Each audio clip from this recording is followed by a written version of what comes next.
Hello, everybody, and welcome back to another WM32 football podcast episode. We hope that everybody is well and keeping safe during these times. We have had a couple of weeks break, another sort of pre-international break, if you like, our break before the Euros kick off. And because they do kick off actually this week, this Friday, in fact, it is my pleasure to say that me and Nelson are going to discuss everything regarding the Euros. So a little bit of a preview show for you guys today. And what we're going to do is we're going to go through each particular group. So we've got 6 groups in total. And yeah, we're just going to go through each particular group and give you guys our little thoughts on the makeup of the competition and who we think is going to go through, any dark horses and all of that jazz. So Nelson, great to have you with us once again today. Obviously we know that the Euros this year is a little bit different. We know that it's not played in one particular city or one particular country, and that it's spread out across Europe, and there's a slightly different feel for it, certainly on home soil over here in England. But anyway, we're going to start with Group A, for the delayed Euro 2020, and Group A consists of Turkey, Italy, Wales and Switzerland. So Nelson, give us an idea of how you see this particular group shaping up. This is an interesting group because they're all good teams. I think they're all good teams. I think obviously that one group has one superstar in Gareth Bale, so you would suspect that he would try and carry his team, because obviously I'm not from Wales, but I believed I was Welsh during Euro 2016. After seeing their run, I was so amazed at what they did, and they worked together as a team. Chris Coleman, I think, did an amazing job with that Wales team. But when you look at the other teams you mentioned, Turkey, Italy and Switzerland, I think Wales do have some good young players coming up. You've got Dan James, Harry Wilson, all these players coming through. But I think right now, in terms of quality, overall quality, I think compared to Euro 2016, I don't think Wales have taken a step up. That's just me personally. We all know they got Ramsey as well, who can compete as well in the middle. But with this group, obviously only one can progress. So I believe that Italy are actually no, I'll take that back. I'm going to go for Turkey. I think Turkey are going to finish top of the group. The only reason I say Turkey, because I've been watching Turkey and I really like the way they play. I think they've got togetherness about them. There's not just, obviously they don't have a superstar, but everyone plays for each other. They've got a system going. It works really well. And they've got some good, like, up top strikers up there. Like, I obviously spoke to you about this guy, but Burak Yilmaz, dethroned PSG, in the Liga title when Lille won this season, and he's had a resurgence. He's only, I think he's 35. I was gonna say he's only 35, but he's 35 years old, and he's still like doing all these bangers, like top left, top right, free kicks, whatever you want it, long range strikes, both feet. Like, he's a dark horse for me for top scorer. So I say watch out for him. But yeah, Turkey have a togetherness about them. So I'm going to go for Turkey that are going to progress. Now, obviously, Switzerland, I haven't even mentioned Switzerland, probably because they have a Arsenal playing Granit Xhaka. But Switzerland are also a good team. They've done really well in certain European competitions. I think Euro 2016, they reached the round of 16. And obviously, we all remember that ridiculous Shaqiri goal that happened. No, Switzerland, I think it'll be a good fight for second. I think this is an evenly matched group. So even though I'm saying Turkey, I say don't be surprised if you see on the last day that all 4 teams are fighting for a place to progress, whether it's first or second. So I'm going to go for Turkey, and then to finish second, I'm going to go for Italy. What about you? What do you think, Group A? Yeah, I like the makeup of this particular group. As you say, they seem, look, on paper you would argue that Italy is the favourites to progress. Obviously, the experience, I would say that a lot of these Italian players have amassed over the years. I think that's going to just count for a little bit more, as opposed to the other nations. But having said that, the other nations have still got at least one player that you at least recognise, whether that be from watching Premier League or other top leagues around Europe. If I look at Turkey, they've got Cengiz Ünder, Yilmaz, as you mentioned, obviously Soyuncu at the back, Lord Farquaad himself. Yeah. Turkey have got a half. They've got some good players there. At least they can build around. Obviously, Wales, you mentioned. They've got the Welsh Mafia. Gareth Bale and whatnot. But Wales have got some experienced players like I say, Bale, Ramsey, Joe Allen. Those guys, especially with their last European Championships campaign, that experience is going to be invaluable for them, even down to sort of like Danny Ward, who was kind of like a substitute goalkeeper, but him sort of being in and around, he's really sort of broke through. About time really for him, but he's kind of dethroned Wayne Hennessy for that number 1 jersey in recent times. So I think Wales's experience from the last tournament will help them. I just think though they may fall a little bit short. I think that's mainly defensively. Obviously, they haven't got the experience of Ashley Williams. Yes, Joe Rodon, who has been brilliant for Spurs, he just hasn't played a lot. But yeah, I just think that his experience sort of at the back was really key in that last tournament. So I think they've got some experienced players, but I think Wales are also missing quite a few as well. And then Switzerland, you mentioned Shaqiri and Xhaka, they're probably the 2 main ones. So they're the players that really can make the difference. But yeah, I'm going to go with Italy to progress as group winners. Finishing second, it's like you say, it's a really, really interesting one. It could be, you could literally make a case for it for the other 3. But yeah, why not? Let's go for Wales. Why not? Keep a home nation happy. Why not? Let's go for Wales to progress. Wicked. Yeah, go on. Why not? If not, I can see though Wales definitely being in the mix for one of those best place, third place finishes. So they might still progress there. So I think that's really opened a lot of avenues for some of these countries now with that potential route into the next stage. But yeah, I can certainly see Wales maybe getting that particular spot if they don't clinch second place. Wicked. So we've got. You happy with that? So happy with Group A. Let's move on to Group B. Let's see what we've got there. Okay, Group B, we have got Denmark, Finland, Belgium, and Russia. How do you see this one panning out? Oh, not really much to discuss here, do we? I mean, we've got the number 1 ranked team according to the FIFA rankings in Belgium, who are ridiculous. Like under Roberto Martinez, I've been very impressed with how the team have set up, and the king of Arsenal, Titi, Thierry Henry's joined the coaching staff again, and they went on a great run, during the FIFA World Cup in 2018. So I could see them. I don't think there's much to discuss here. I see them progressing as winners of the group, and probably giving, I guess, everyone in that squad who's made it will probably get minutes, because it's likely that they'll probably win the first 2 games, and the third game they normally give it to the reserves or those who are not the starting 11. So I see Belgium progressing, but I think what's interesting now is the other teams you mentioned. I think you said Denmark, Finland, and Russia. Russia is a sneaky one because I would never associate them with football. No, that's just me.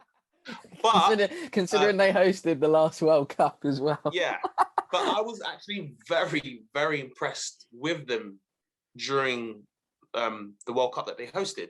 I think they actually made the quarterfinals and they beat Spain on their way there on penalties. So I was very impressed. Like, they played very good football. One of the players that I think people need to watch out for, which I like, I think he plays for Monaco. I think it's Golovin. Yeah. I think I really like him. He's done good for Monaco this season. Monaco finished 3rd in the Liga.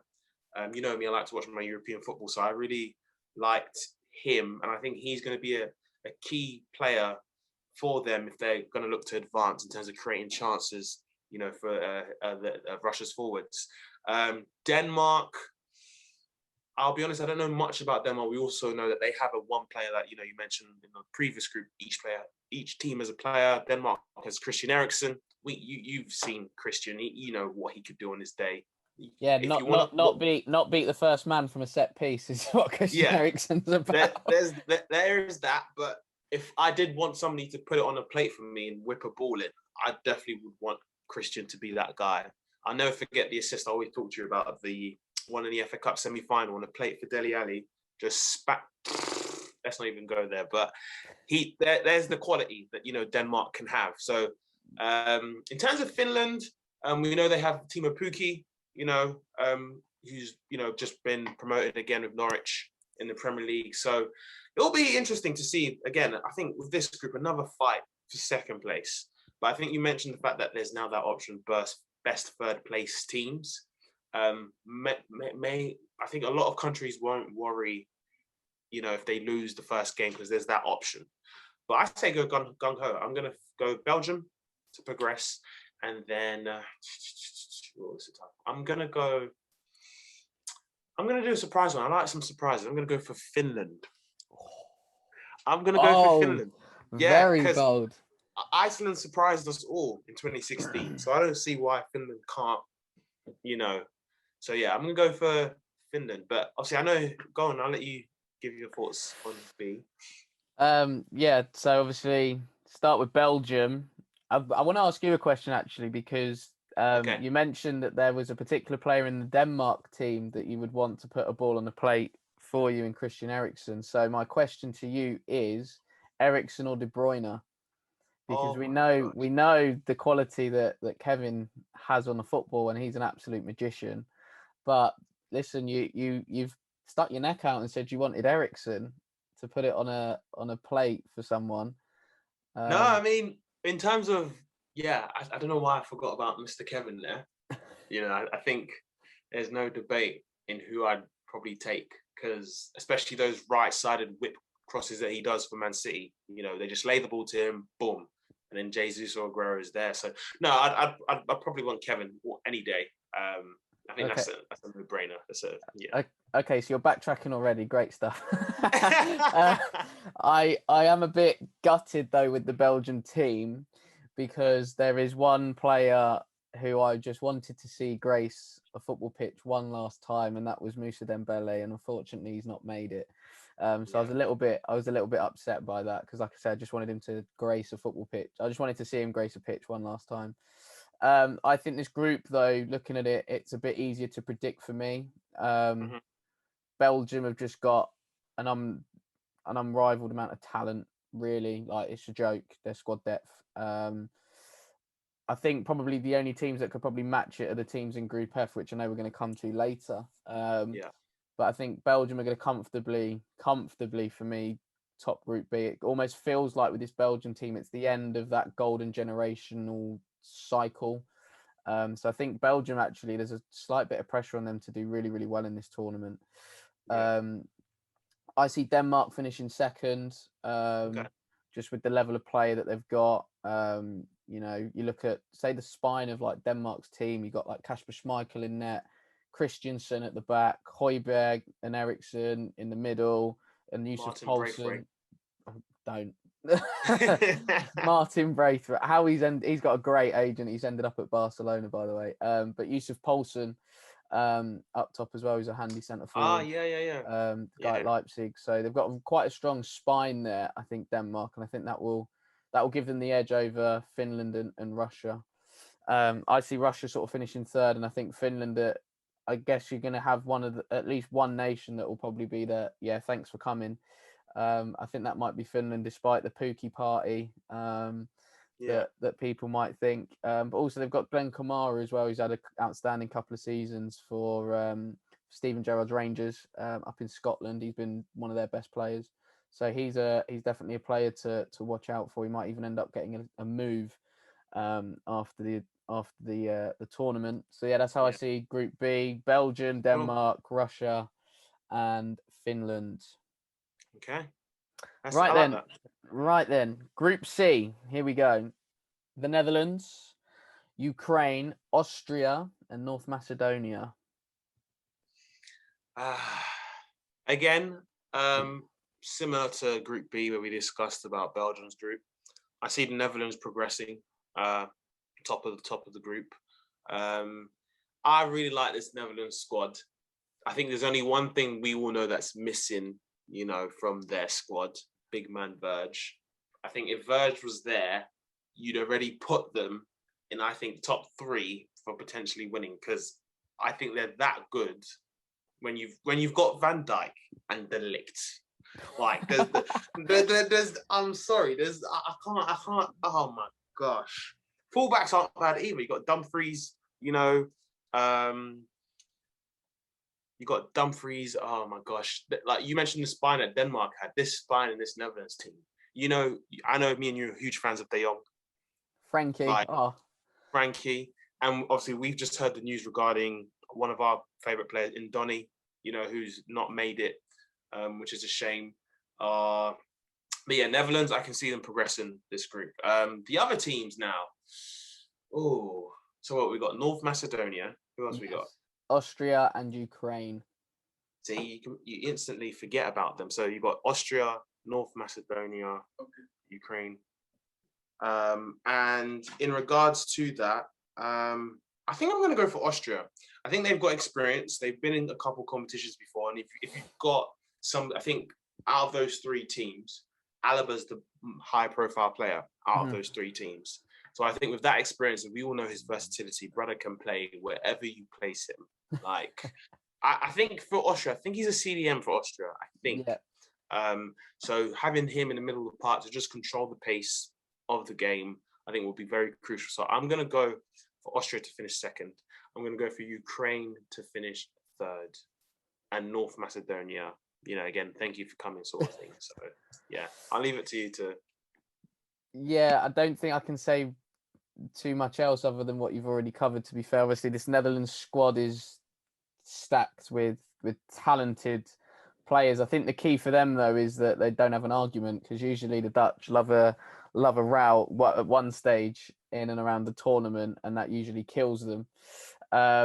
But yeah, I think as well, interesting point you made about Van Dijk, the fact that he's missing. Now you're looking at it and going, okay, are Holland really as strong defensively?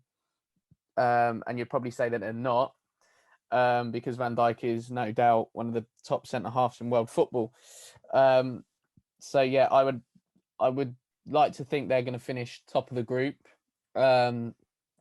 I like where you're coming from as well with Austria. That was my pick actually for 2nd place, because I thought you would have gone Ukraine. So yeah, no, I see Austria going into 2nd place. Again, Alaba, but I think as well you've got, I'm not 100% sure if he's been called up, but Arnautovic as well. Another sort of game-changing player as well. 2nd class Ibra. That's what I call him. 2nd class, not 1st class, but So yeah, no, I think Austria have got a little bit more, I would say, than Ukraine, which I think are going to finish 3rd, and like you say, North Macedonia to finish bottom. But then even then, like I look at North Macedonia, you've got players like Jovetic and Stefan Savic, players that we know that have been at Manchester City once upon a time. So again, some players there that you would look at and go, well, they're not bad players. It might just be that the rest of them aren't potentially up to scratch. But yeah, no, I'm going to go same as you there. Holland, Austria, Ukraine, and North Macedonia. I was looking forward to actually seeing Van der Beek. Might actually get some game time, because we're not really seeing too much of him at Man United. But the poor guy can't catch a break, it seems, at the minute. So yeah, I'm a little bit gutted there. But I think there's still plenty of talent in this Dutch team, certainly on paper, to go very far. It's just kind of what they do once they're there, I think, for Holland. So yeah, Group C all covered. Now then, Group D, here we go. We have got England, Croatia, Scotland, and Czech Republic. Coming home. It's coming home, Wes. So I think it's big pressure on Gareth Southgate, because he's picked his squad, and if you guys watched last week's episode, we obviously looked at England's provisional squad, and Gareth finally made his choice. initially picked 4 right backs, just to remember, 4 right backs to bring to one tournament. 4, no one, not 2, not 3, but 4. But yeah, I see us finishing top of the group.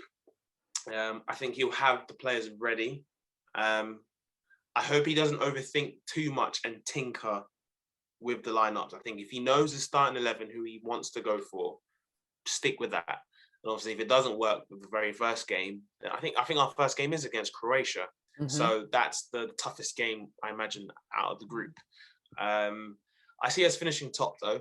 I think we've got enough firepower. I think our front line is deadly.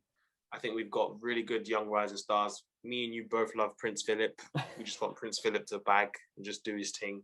And Captain Harry, like I think the top 3 best strikers in the world are actually in this competition. By the way, you've got Lewandowski for Poland, you've got Kane in England, and you've got what's his name, Lukaku. That's my top 3 right now in the world. You've also obviously got Benzema. We'll get onto France later. But no, yeah, I can see us winning the group. I think I'll really look forward to that England-Scotland game because obviously with them allowing fans back in, the atmosphere is going to be ridiculous, and I'm looking forward to that because we've obviously watched a couple England-Scotland friendlies, and the atmospheres for those games have been amazing. So I wouldn't put it past Scotland to finish second. I honestly wouldn't. I think they're obviously, in terms of quality-wise, not up there with Croatia when you've got a former Ballon d'Or winning Luka. But I wouldn't put it past them to, how Wales surprised us in Euro 2016, them doing something here. But I'm going to go with England to progress, Croatia second, Scotland as the third best placed team. And as much as we talked about, England being scared of Thomas Souček, I think Czech are going to finish bottom. So I'll leave it to you to kind of think what you think Group B is going to look like. Yeah, I think everybody's excited, obviously, with the England team and the England squad. Certainly with the attacking players that we've got. I just think perhaps defensively, I look at the England squad now and I think that Southgate has, I wouldn't say overcompensated. I think he's maybe just slightly overbalanced it in the defensive area. I look at the midfield and it looks a bit light in terms of numbers. So what we might end up seeing is maybe a Ben White or a Reece James playing in midfield. Both have done it and both have looked really, really comfortable. But obviously on paper, essentially their day jobs are defenders. So yeah, no, I'm really looking forward to it from an England perspective. Obviously Captain Kane is pretty much all I've got to pin my hat on, really, being a Spurs fan, which is a really interesting point because the last England tournament, Tottenham had 5 players in there and now we've only got 1, so it kind of shows, I think, the decline of Spurs in the last couple of seasons, which has been painful. So yeah, I think there's enough there for us to finish second. I actually think this group, it could be a bit more competitive than people realize. You look at Croatia, they've got 3 top draw midfield players, Modric, Kovacic and Brozovic. Like that is a midfield that would be up there, I think, with some of the best in the tournament. You've also got Perisic on the wing. We all know what he did to England last time. But yeah, no, I think Croatia are going to finish second behind England. Scotland, I still think will do okay. I think the England-Scotland game is going to be a bit more of a battle, as opposed to a game for the purist. But I think Czech Republic as well can cause some problems, obviously, with the Czech Marouane Fellaini in Thomas Souček. Like he's gonna cause problems. He's done it all season in the Premier League. He's bound to do it. I think in the Euros, he's in great form. Obviously, Burnley's Matej Vydra is in there as well, and also Souček's teammate of Soufal is in there as well. So Soufal whipping in balls, Souček getting his head on it, nodding it down, or if he's not scoring, he's heading it down to Vydra. So I think this group is going to be quite competitive, but I still think it will be England, Croatia, Scotland, and the Czech Republic. And I think that is how Group D is going to work. But like I said, I think it will be really, really competitive. And who knows? It could even be that one of this particular group finishes as that best ranked third place team Yeah. in the tournament. So yeah, keep an eye out, I think, for this particular group. And I think as well that leads me quite nicely onto Group E, because there could be a similar situation in Group E, Nelson, because we have in Group E Spain, Sweden, Poland, and Slovakia. Spain, Sweden, Poland, and Slovakia. Okay. This as well, I think, just as you mentioned about Group D, I think this can be as more competitive than people might think as well. We all know Spain. Let's just put it out there, guys. Spain is not the 2010 or 2012 team, that revolutionized with tiki-taka. This is a different kind of Spain. You haven't got David Villa or Fernando Torres leading the line. You've got Alvaro Morata. Just put that out there. Not saying Morata is a deadbeat or can't do it. Morata has had a resurgence, I think, this season with Juventus. He's gone back and he's scored 20 goals in all competitions. But he's done really well since being back in Italy. We obviously talked about the fact that no Real Madrid player has been selected. Their captain, in Sergio Ramos, has not been selected. Yes, we know he's had a injury-plagued season, but do you still bring him for that experience, that leadership quality? So that will be interesting to see how Spain cope with that. Obviously, we know they still have Piqué. He can bring that as well. David De Gea, I think they've got one of the best keepers in the world. But it'll be interesting.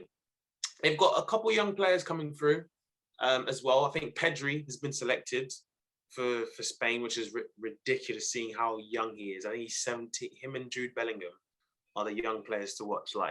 So him, I'm trying to think. It's going to be interesting. And you've obviously got Poland, best striker in the world, R9, a different R9 in Robert Lewandowski. I'm really excited to see how he goes about. I think we've had this discussion. The only thing with him is we know his club form precedes his international form. So he doesn't seem to, on the international stage, he doesn't seem to bring that club form over, which is a bit of a shame, as we love, what he does for Bayern. So I'll be hoping to see that he does, bang, a couple goals in. This is a tough one, Wes. I'm trying to think, because like you said, it's going to be competitive. All right, I'm going to go for Spain to finish top, but just by a whisker, probably a point ahead. I'm not saying they're going to comfortably breeze through this group. So Spain to finish on top. Now, second, between Sweden, Poland. I'm going to go for Poland.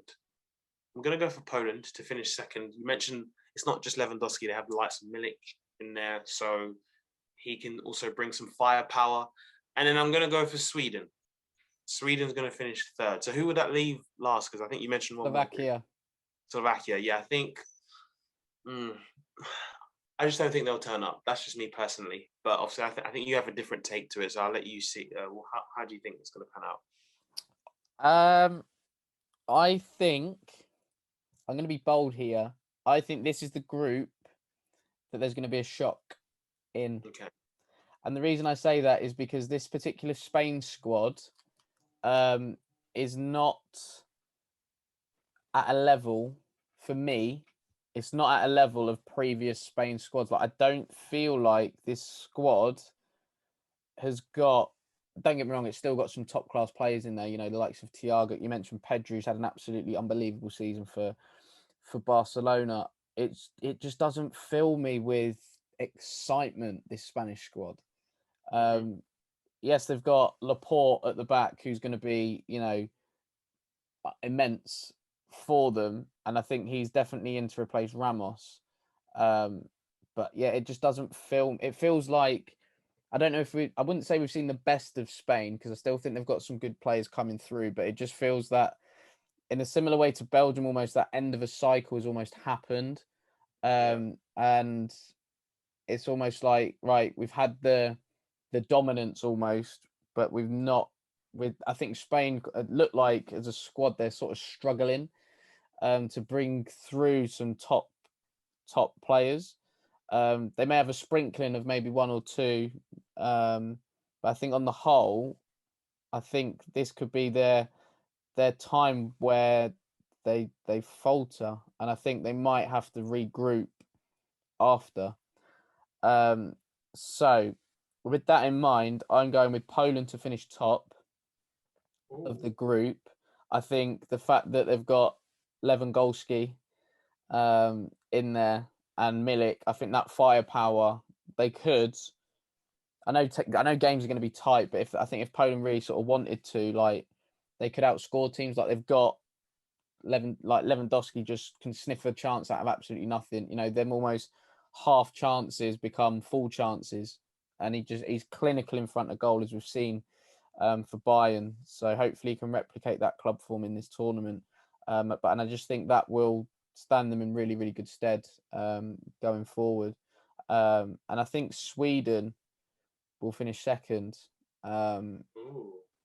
Yeah, I've just got a feeling with this particular group that something's going to happen, and I feel like one of these big nations is going to falter, and I just think Yeah. that Spain are going to finish third. I think there's going to be a lot of talk around the fact that there is no Real Madrid players in this Spanish squad, no Ramos either, and I think that is going to affect the group massively. Um, you know, Ramos has been there, seen it, done it, wore the t-shirt on many occasions, and I think without his presence there, I think Spain are a completely different team. I think if they had Ramos in there, say for example you have two centre halves of Ramos and Laporte, it's like, yeah, good luck trying to score basically, or even get a shot on target. So yeah, I think like I say, without the influence of Ramos, I think Spain will falter. I still think Slovakia will finish bottom, but I think the other, say Poland and Sweden, might just take advantage of there being no Sergio Ramos essentially for Spain, and I don't Yeah. think defensively they are the same without him. So that's my Cool. bold prediction Very bold. um, Very for bold. for Group E. Now, Group F. Group F is the group of death. See what I did there? Because we've got Hungary. Then this is where it gets juicy, because we've then got the current European champions, Portugal. We've then got the world champions in France. And we've got Germany, who you can never, ever, ever write off. Come on in, Nels. Let's go through Group F. This is going to be the most fun group to talk about. We could be here hours, but this is going to be crazy. I mean, who was the last team? I've even forgot the last team you mentioned that wasn't France, Portugal, or Germany. Hungary. Yeah, so thank you for coming, Hungary. But we're just going to leave you at the bottom. Now, it would be good if you obviously cause a shock in terms of results to like help other teams in the group. But I just can't see them. I think all of those big three teams are just going to brush aside Hungary. Hungary are going to finish dead last. Now, in terms of the third, all three places, this is going to be crazy. Like you said, you've got the world champions in France, who, by the way, the world champions have just added another world-class striker and brought him back in Karim Benzema. Like, that's a cheat code. That's an honest cheat code. Like, nobody thought that this was going to happen. We all thought 2018, just build with this squad and just keep going with it, because I follow France's YouTube channel, national team's YouTube channel, and the vibe there is so chilled. Like, everybody enjoys themselves. And I think that's what makes France one of the best, teams in the world. Like, we always talk about past England teams because of rivalries within the Premier League, that there were certain cliques, and obviously, like, let's say the United clique didn't get along with the Liverpool clique, and that sort of created a divide. Whereas with these French players, most of them are scattered, around, European football. So there's no rivalry between them. It's just camaraderie, just there, and it's just friends. So they've got a vibe going on. And I think with Deschamps, I thought he was going to continue his system with Giroud, up top, and then you got Griezmann in behind. But now you've just added Karim Benzema. It's like you can play both. I think in their friendly, they played Giroud and Benzema it was Benzema and Mbappe with Griezmann in behind. Just what are you gonna do with that? What are you gonna do? Like, Oh Pray, my, pray, I think. oh my Just hope gosh. and pray So at this stage. I think I think France are going to be fired up. And by the way, I've just remembered that if Didier Deschamps wins this, I think he will be the first manager in history to win the World Cup and the Euros back to back as a player and a coach. I don't think I've ever heard that ever in my life. Ooh. So that would be crazy if he did that. Portugal, I really like Portugal. I think their young players are brewing at the right time. You know, João Felix, you know, Bruno Fernandes, Ruben Neves. Oh my gosh, all these. And I think they have what's his name? I think there's a right back called Nuno. I think he played for Sporting Lisbon. Nuno Mendes, left back. That's it, left back. And I think he's been the best young fullback across Europe. Yeah. He's been ridiculous. So the resurgence of Renato Sanchez at Lille, let's not forget that. La Ramatonda. Yes. And we all know CR7, the biggest player at the Euros. His relentless mentality to still do it at his age is ridiculous. So Bernardo Silva, oh my gosh. All these names that are coming out. Germany, I like Germany. I think this is a perfect time for Joachim Löw to finish on a high note. I think 2018 was very, very bad. We all saw that Germany squad. I think he would rue the missed chance. I don't get how you didn't bring Leroy Sané in that tournament. Everyone was, calling for his head after leaving out Leroy. And I think he brought too many old players. I think he brought too many veterans along. There wasn't a mixture of youth and veterans in the squad. Whereas this time, I think there's a good balance of veterans and youth. You obviously still got Neuer in goal. I believe Hummels is in the squad. You got Muller who's there. So a nice balance of players. Man like Jamal Musiala is there. Crazy. I'm gonna just conclude because I think I could go on about this for a very long time. Okay. So group winners. Yeah, good luck. I'm gonna be bold and say Portugal. I'm gonna be bold and say Portugal. Wow. Because I like Portugal's squad. I think they've got something there. I definitely think they've got something there. And I think with CR7 just pushing these players forward, I think they've got something. I think France are going to finish second, which is a surprise. And then Germany, I would put them third. They'll probably be the best third place team. One of those teams will be one of the best third place teams. But again, just me coming to that prediction and predicting that top three, it could just switch at any point. So you could say something different, and then when it actually happens, who knows? Hungary could finish. I'm joking, but no. But yeah, I'll leave it up to you. So mine is Portugal, France, then Germany, and then Hungary at the bottom. Yeah, well, I actually feel for the Hungarian midfielder Dominic. I'm not going to even attempt to pronounce his last name because I ain't got a clue. But he's not long gone to Leipzig, and he's a top player. So it'll be good for him actually. It'll be good to see him against the likes of some of the top midfielders, essentially in world football. Yeah, I think there's a few names actually from Portugal that you missed out. Go on. There's a lot more. Yeah. Okay. João Cancelo is one. Had an unbelievable season with City. Jose Fonte. Talk about a La Ramatonda, by the way.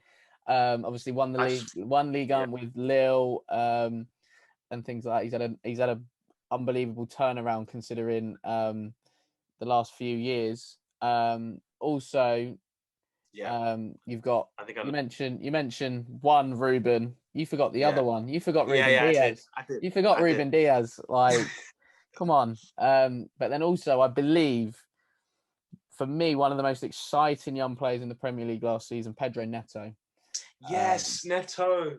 I think, the fact I'm pretty sure he's in the Portugal squad for the Euros. But I just think, like, you just look at this Portugal team, like you say, you've got those younger players that are just brewing at the right time. Brewing, yeah.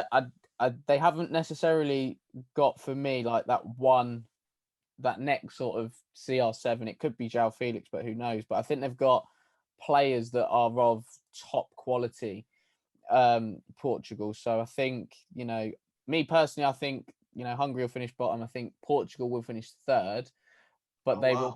will be that best placed third team, and I fully expect them to go through.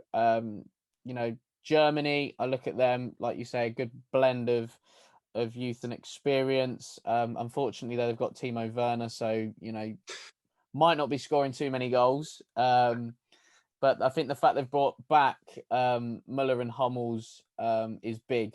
I think that they've looked at it and gone, right, we need to get back a couple of the veterans, the elder statesmen.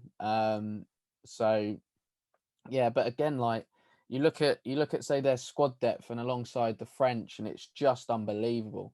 Like unbelievable. Like France could literally have a team of players who missed out, and that team could still go quite far in the Euros. It's ridiculous. Like France, just put it this way. Well, don't even get me started on how Ndombele hasn't made it, but Sissoko has. That's a conversation for another day. That's a conversation for another day. Yeah, I think Deschamps or Sissoko must have like news of Deschamps somewhere, or something. Like he's got to have something on him, because there's no like anybody that watches football can see that Ndombele is a better player than Sissoko. He's triggered, like, guys. Come on, Triggered. come on. But like literally, like just to put it in context, right? France's centre back options are that good. They don't need a Aymeric Laporte. Mm-hmm. Just let that sink in for a minute. Like their centre back options are that good that they have allowed Aymeric Laporte, who has been an unbelievable centre back, certainly in his time at City, to go and switch allegiance to Spain. Like didn't really fight to keep Aymeric Laporte. Like that's just ridiculous in itself. So, and you mentioned the front three of Griezmann and Benzema and Mbappe. Like that's just striking fear into anybody. So that's probably why Germany recalled Mats Hummels, to be fair. Because yeah, I think Joachim Low looked at it and went, "Oh snap! I got to do something." So I think Germany are going to finish second, but I think Germany are just going to do enough just to get by, just to get through. And then I can see France finishing top. But I think, yeah, Germany are just going to do enough just to get through in the first instance. And then they're going to switch and they're going to start turning up big time. But then quite easily, Germany could finish first and France could finish second. And again, the French could go just enough to get through. And then we're in the knockout stages. Right, here we go. We're going to turn up. So yeah, that's the way I see Group F panning out. Oof. That was hard. Like you say, Nels, we could be here all day just talking about Group F and the different permutations that might happen. So Nels, you've stuck your neck out on the line fairly early with Yilmaz as a dark horse for the Golden Boot winner. Yeah. Who else though do you see being into contention then for that particular award? So I start with Yilmaz. I'm very intrigued with the way he plays. But in terms of, you obviously can't dismiss, the top. I mentioned the three best strikers, potentially four now. You got Benzema. Look, the list goes on. Benzema, Mbappe, Harry Kane, Lukaku, Lewandowski, Ronaldo. Jesus, I can't I can't believe I forgot CR7. So those are just a bunch of names. I wouldn't even put it past Timo to do something. I think Timo performs better for Germany, but I wouldn't even put it past Timo to do it. Or what's his name? Thomas Muller, an assassin. Thomas Muller, let's put out there, is an assassin. That's why when you mentioned Germany switching it up in the knockout stages, he's key to that because he was part of that ruthless Bayern squad that just dominated. So assassin. So yeah, there's a bunch of names. I honestly don't know who's going to finish top, but Yilmaz is my dark horse to finish Golden Boot. But in terms of the top quality strikers we actually have out there, I'm going to go for Captain Harry. Yes. As much as, England have can get sources of goals elsewhere, I think most of our chances are going to land in the feet of Captain Harry, and I think he's going to bury them. So he did it at the World Cup. I think he finished Golden Boot winner there, and I think he can do it again. So I'll give it to Harry. Who do you think is going to do it? Golden Boot. Arise, Sir Harold Edward Kane. Listen, you got more options than NSG, I think, for to work out who's going to finish Golden Boot winner. My dark horse for the Golden Boot, and I think the last opportunities I've been able to do it, I have stuck my neck out and said that for this particular person to do it in the last few tournaments, and that is Thomas Müller. There's just something about Thomas Müller when it comes to, like, he's just, as you mentioned, like you summed up, an assassin. Like, he's so ruthless. But as a player, certainly in his younger days, like, where do you actually play Thomas Müller? Do you play him as a number 9? Do you play him as a 10? Do you play him out wide? Because I think he was capable of doing that. But I just think, like, he just sniffs out chances. And I think his contribution to this Germany team, as you mentioned, will be key. I think Werner, from a tactical perspective, Werner will probably end up stretching the pitch a little bit, and it will just free up Müller for the spaces in the 10 position, because that's where I anticipate that will play.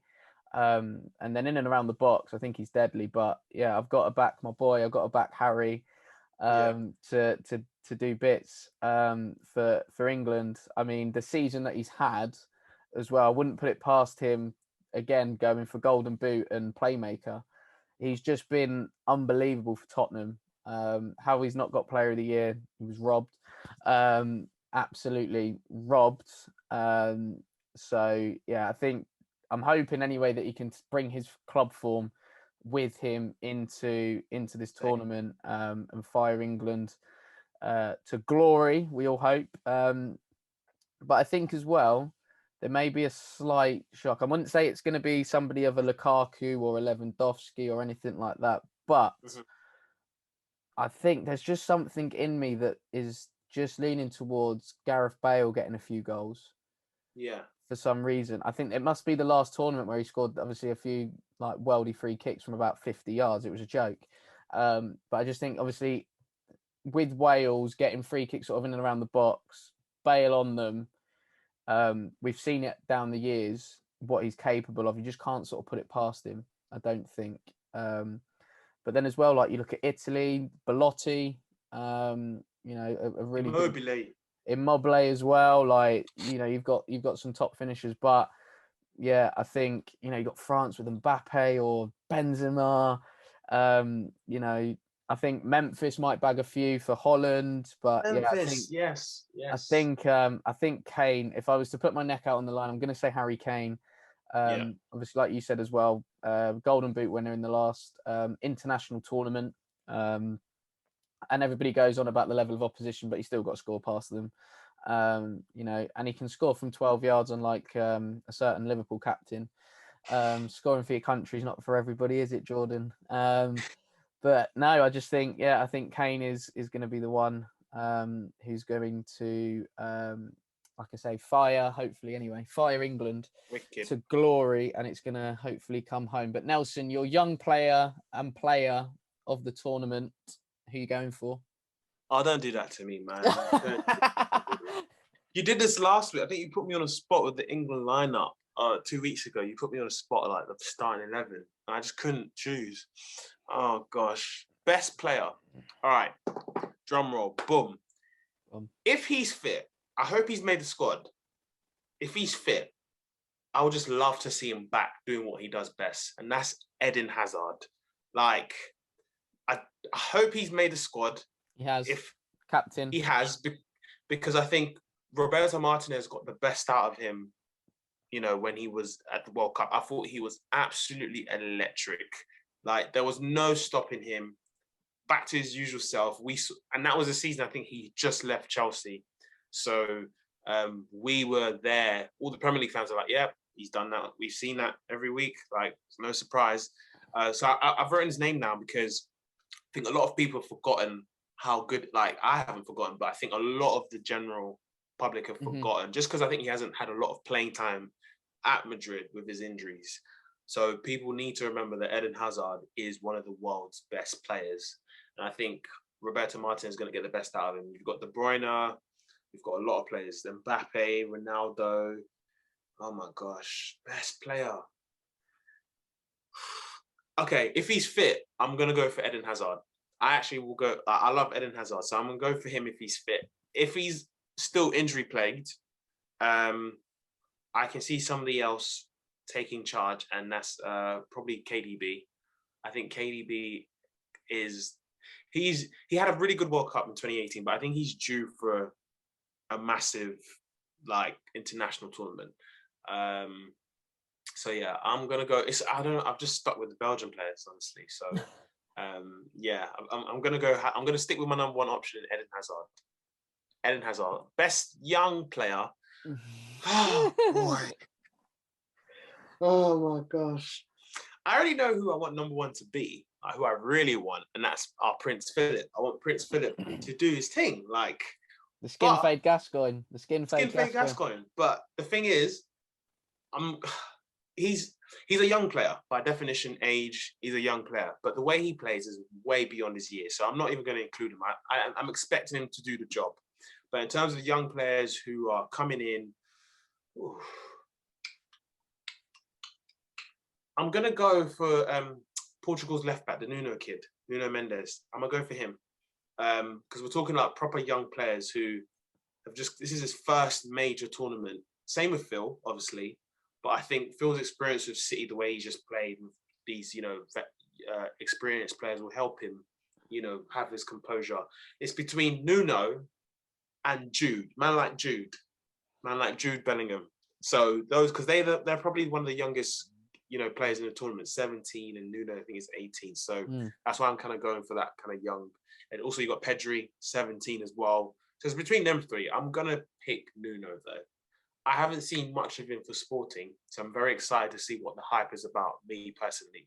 Another player that I hoped was going to make the tournament but missed out is Florian Wirtz, I think, for Bayer Leverkusen. He missed out. Really devastated to see that, but apparently he banged it under 21s. Yeah. Germany won. So, yeah, I'm going to go for Nuno Mendes. So that's my best player, Hazard, young player, Nuno Mendes. Who are you going for?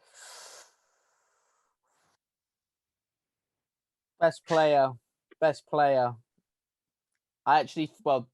gonna go Kylian.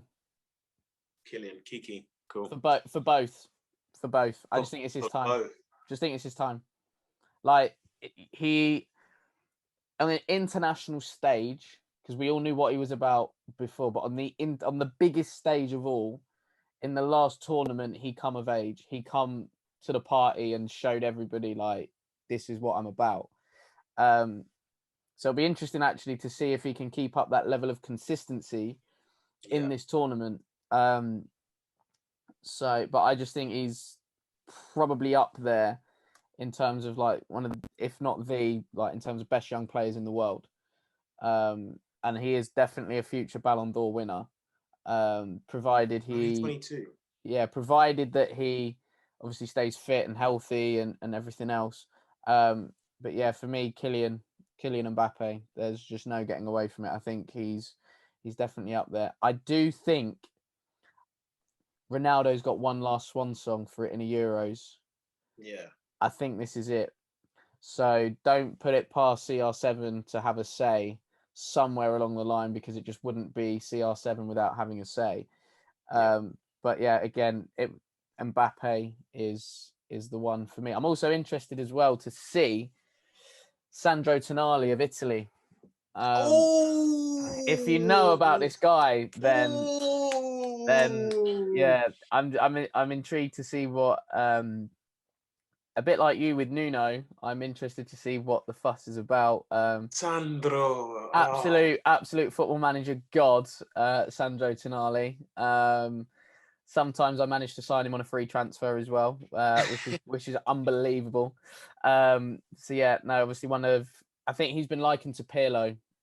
Yes. So that in itself just says everything, especially being an Italian player as well and having a similar path to Pirlo in the sense that was at Brescia and moved to AC Milan. So yeah, Tonali is going to be an interesting one to keep an That's eye a on, good one. and That's a keep an eye very on good one. to watch. Um, I like but that yeah, one. I think there's a few we could really mention Yeah. throughout. I think as well from, say, a home nation perspective, Billy Gilmore. Oh, Um, yes, yes, he did get some. Yeah. I am looking forward to seeing how he does on the international stage. I think he made his debut for Scotland literally in the warm-up game against Holland, and I think he did really well. So again, it'll be interesting to see how he gets on the international platform. Certainly in that England game as well, because that's going to be frantic. So yeah, I think, whenever he's played for Chelsea, and it pains me to say it, he has been absolutely brilliant. And I think he's probably Scotland's next big thing. Obviously, yes, they've got the likes of Tierney, Robertson, Scott McSauce. Yes, I'm throwing Scott McSauce in there. Darren Fletcher 2.0, as I like to call him. But yeah, I think Billy Gilmore could have a really good tournament as well. Cool. I was gonna say, Go last for it. question again. Best players to miss out on the tournament. Those who have not made it. Who do you think? It could be from countries that haven't qualified. Also, you mentioned the fact that France could field a team of players who have missed out. Like, give me some names. Just throw out some names. We don't have to pick one specific player, but just names that come to your head. Well, I think the first three well, I'm going to say four now, actually, because another one's just popped in. But you've got Haaland, Odegaard, Zlatan, Van der Beek. Yeah. Those are the four that really stick out for me. Obviously, I'm a massive fan of Donny Van der Beek. But obviously now he's injured. Yeah, it's a bit of a shame. Obviously, I mentioned him earlier, and Ndombele, Ndombele. Yeah, Deschamps on something seriously, because the season that Ndombele's had, the comeback from being completely frozen out at Tottenham to literally being one of our most important players, and the ability that this guy's got is a joke. Like, it's an actual joke. He is like an Moussa Dembele 2.0, but is like literally the upgrade of Moose. Upgrade. Obviously, Moose isn't there as well, and I'm so gutted. As you know, my love for Moussa Dembele runs deep. It runs deep. So yeah, like those are the names. Is there any names for you though as well that potentially stick out for you? Before I go into that, I just remembered another potential young player, Yuri Tillemans. Just wanted to put that out there. This brother is something else. Best players to miss out. Yeah, for me, number one was Haaland. I love Erling Haaland. Like, he is a robot on steroids. Like, which is not possible because he's a robot. And the way he operates, his mentality at his age, to have that relentless mindset, just to keep going, to win, to just always go and try and win. He scored 41 goals this season in 41 games. Like, that's a goal a game. Like, and he's just there. But I think one guy who's happy to not see him is Dayot Upamecano, because he absolutely bodied him in that German Cup final, put him to sleep. So, yeah, for me, it was Haaland. Obviously, me being an Arsenal fan, seeing Odegaard, I think an injury he's picked up during the previous international break whilst he was at Arsenal, I think, like, stopped his progress. I think he was making really good progress at Arsenal, was really ticking, was becoming an important member. He's another player. Ramos, we mentioned, Ramos not being part of the Spain squad. That's a really huge miss. And a French player that I'm a big fan of, who is missed out, is Houssem Aouar. I love Houssem Aouar of Lyon. Oh my gosh. Yeah, I can't even say any words. But he's another guy that I think, because there's a couple of players that you think who have missed out could have used this tournament as a platform to get a move. You mentioned Glenn Kamara, again, potentially using it. So especially those smaller nations, there could be a couple players in there that played really well. Because I remember one Euro in mind, Euro 2012, Zhagayev for Russia.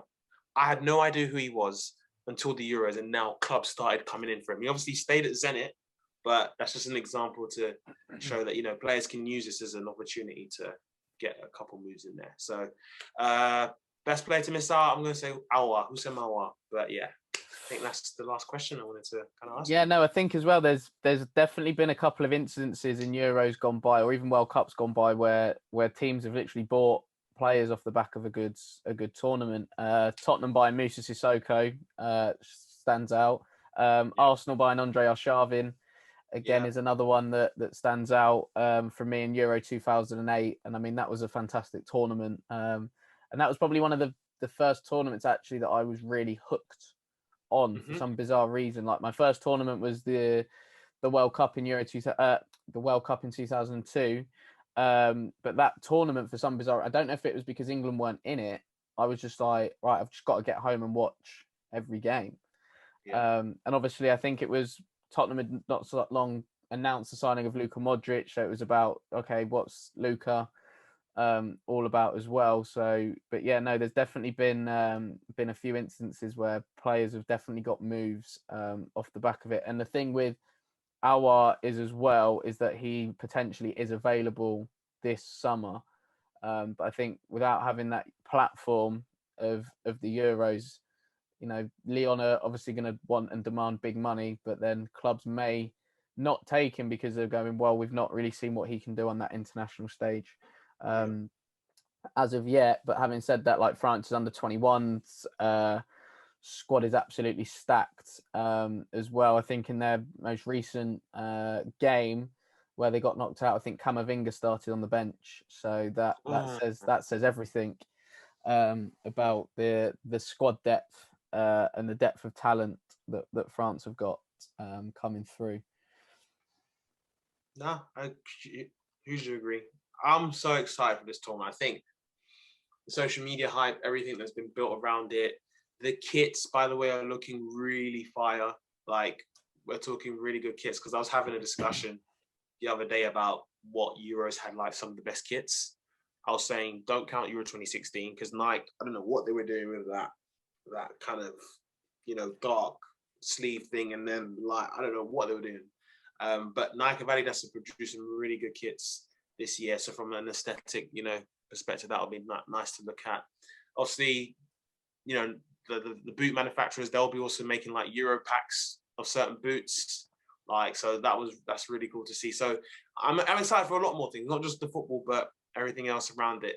And just seeing fans back. I think all of us, you know, are looking forward to seeing an atmosphere, especially the final. We know there's definitely going to be fans in there. So hopefully, you know, England make it, and you know, we could, you know, go there at one point. But no, I'm looking forward to what. Is there anything else that you're looking forward to the tournament?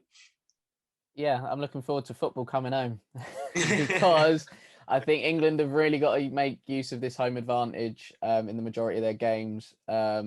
And then obviously the semi-finals being at Wembley, the potential final and the final being at Wembley as well, they've really got to use it to their advantage. I think the nation is getting behind the team and the group. Yes, there's been a lot of stuff on social media regarding the makeup of the squad, but I think once it kicks off, I think everybody will get behind it. And certainly after a difficult sort of 15 months or so, obviously with COVID and things like that, we all need something to sort of get behind. And I think as a nation, we're starting to already, you know, speaking to a few people over the last sort of couple of days, and everybody's just really, really excited. I think just to have it, and like you say, with the crowds being back as well, it should make for a decent atmosphere across the different countries as well. Agreed. So, guys, that is it for our Euro preview show. I hope you enjoyed it. I know me and Nelson certainly did. I hope you learned something new as well. It might have been a player's name or a player that you might not have recognised or heard of much as well. So, guys, we hope that obviously you enjoy the Euros. Please, though, if you are going out and watching it somewhere, please stay safe and make sure that you take care as well.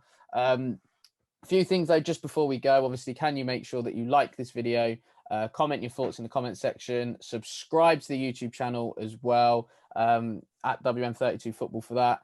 and hit us up on all social media platforms for more content, such as sessions and other little bits and pieces. Again, that is on Facebook, Twitter, Instagram, TikTok, again at WM32 Football. We still have our kit offer running as well on the online shop. So if you spend over £50 in the online shop, you get a free backpack. Obviously, me and Nelson are repping the gear today as well. So again, www.wm32football.com/shop for those as well. And we have also released our dates for our summer holiday camps in partnership with the Jack Collison Soccer Schools. So again, please head over to the website www.wm32football.com for those. Get your child booked in, and make sure that they have a summer full of fun, football and different activities across the weeks. But other than that, it just leaves me to thank Nelson for his time today, and we hope to see you all very, very soon. Thank you. Bye-bye.